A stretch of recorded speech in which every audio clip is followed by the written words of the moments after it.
Assalamualaikum warahmatullahi wabarakatuh. Oke teman-teman, bertemu kembali. Nah, jadi pada video kali ini sesuai requestan dari teman-teman yang kemarin nyuruh saya untuk bahas kelemahan merpati blorok. Nah, jadi sebenarnya itu saya nggak mau ya teman-teman untuk bahas kelemahan merpati blorok, karena ya pertama, kalau saya bahas kelemahan merpati blorok, nanti orang-orang yang beli merpati blorok pasti akan ya pikir-pikir ya. Lalu nanti juga orang-orang yang maunya agak sedikit mau suka ke blorok jadi nggak suka. Jadi ya, tapi ya gimana ya teman-teman, karena ada yang request mungkin penasaran gimana kelemahan merpati blorok, ya kita harus bahas ya. Kalau suka ya biar suka, kalau enggak ya biar cari merpati lain lah, seperti itu. Jadi seperti ini teman-teman. Apa sih kelemahan merpati blorok? Yang pertama yaitu merpati blorok ini kurang laku di pasar merpati kolong. Nah, ini jadi jika teman-teman pemain merpati kolong, pemain merpati ya kolong meja atau kolong bebas, itu biasanya kan jarang ya nemui merpati blorok. Jadi kalau pasar yang orangnya banyak pemain merpati kolong itu biasanya kurang laku teman-teman. Biasanya peminat merpati blorok ini dari kalangan orang pencinta merpati tinggian rumahan ataupun tomprang ya. Tuh. Jadi untuk kolong bebas ataupun kolong meja, merpati blorok ini jarang ya teman-teman, jarang ada. Itu hampir ya ibaratnya kita main ke 10 lapak belum pasti ada 1 atau 2 ya merpati blorok, karena memang jarang sekali kalau di sini ya teman-teman, itu jarang sekali peminat merpati blorok untuk kolongan. Jadi jika teman-teman mau main kolongan ya sebenarnya selera ya untuk warna, tetapi karena merpati blorok ini nanti memiliki kelemahan-kelemahan lainnya, nanti akan saya sebutkan. Ya pokoknya yang pertama tadi, kurang laku di pasar merpati kolong, seperti itu. Lalu untuk kelemahan yang berikutnya yaitu merpati ini memiliki speed atau kecepatan terbang yang sedang rata-rata ke bawah teman-teman. Jarang kita menemukan merpati blorok yang lost door ya. Nah ini entah kenapa, ini saya juga mengalami sendiri teman-teman. Merpati blorok itu jarang banget yang lost door ya. Ya beda lagi kalau memang sudah diracik mau cetak merpati blorok, tetapi kita silangkan balap atau silangkan merpati kolong yang telah bagus, itu sudah beda lagi teman-teman. Ini kita bicara merpati blorok pada umumnya ya. Jadi kan umumnya merpati blorok itu terbangnya ya speednya rata-rata ya nggak kenceng teman-teman. Ya itu memang fakta yang ya memang begitu teman, fakta lapangannya begitu. Mau suka nggak suka memang seperti itu. Tapi berbeda halnya jika itu merpati sudah silangan balap, itu pasti akan beda lagi. Seperti itu. Tapi memang pukul ratanya merpati blorok terbangnya rata-rata ke bawah. Maksudnya rata-ratanya nggak kenceng, seperti itu. Nah lalu untuk berikutnya apa? Kelemahan merpati blorok yaitu kalau dibuat kolong terbangnya ketinggian teman-teman. Jadi terbangnya itu sangat tinggi sekali untuk merpati blorok ya. Rata-rata umumnya merpati blorok itu terbangnya tinggi sekali. Seperti itu ya teman-teman. Nah walaupun ya ada juga yang nggak tinggi, tapi akan kita bicara rata-rata saja. Jadi terbangnya ketinggian, terlalu tinggi lah untuk merpati kolongan. Kalau untuk merpati tomprang ya memang bagus teman-teman. Walaupun sekarang ya agak jarang sih untuk merpati tomprang yang pakai blorok, biasanya ya pelontang-pelontang teman-teman.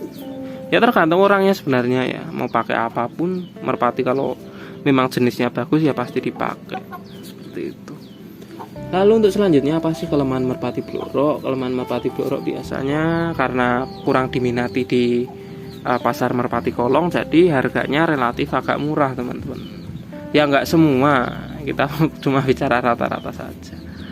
Ini ibaratnya yang gambir itu ibaratnya ya laku 50, kalau blorok ya mungkin ya 30, 35 seperti itu. Jadi biasanya di bawah merpati